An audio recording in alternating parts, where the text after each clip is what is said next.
रखा है, ठीक है। क्या हो रहा है, तो आपका जो वर्क डन है वो सामने जो बॉडी है ना उसके डिस्टेंस के डायरेक्टली प्रोपोर्शनल का हम साइन कैसे बनाते हैं, ऐसे बनाते हैं, ठीक है ना। जो हमारा वर्क डन हो रहा है ना वो हमारी बॉडी के डिस्टेंस के ना डायरेक्टली प्रोपोर्शनल है, ठीक है। अब डायरेक्टली प्रोपोर्शनल का जो साइन है ना, इसको हम सॉल्व नहीं कर सकते, इसको हमें इक्वल टू में चेंज करना होता है, ठीक है।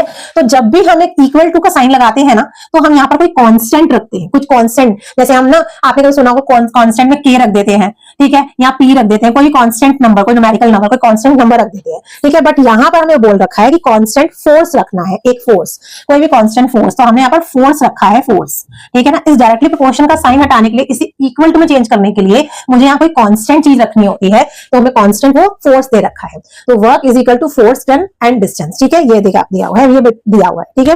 अब आगे पढ़ते हैं, क्या बोला है कि हमें ग्राफ बनाना है, ग्राफ बनाना है of a same by taking the constant force of 5 unit, ठीक है ना। हमें 5 यूनिट जो कांस्टेंट फोर्स लेना है ना, वो हमें 5 यूनिट लेना है, कांस्टेंट मैंने कहा ना, वो हमें 5 यूनिट लेना है, ठीक है। और इस जो इक्वेशन है उसे 2 वेरिएबल में करना है, ठीक है, बस कुछ नहीं करेंगे। सबसे पहले हम लेट कर लेंगे, let the work done be x, work done को मैंने एक्स ले लिया, डिस्टेंस को मैंने क्या ले लिया, वाई ले लिया, ठीक है, ठीक है। अब इसमें according to question work done को मैंने एक्स लिया है, फोर्स हमें उसने दे रखा है, फोर्स आपको 5 यूनिट लेना है, 5, और डिस्टेंस को मैंने लिया है वाई, बस बन गई हमारी लीनियर इक्वेशन, यही बनानी थी, खत्म। और ग्राफ में प्लॉटिंग करेंगे, ठीक है। ग्राफ में कैसे प्लॉटिंग करना है, वही सेम रख के, अगर x 0 है, भाई x 0 है, तो बताओ y क्या होगा, y भी 0 ही होगा, ठीक है ना,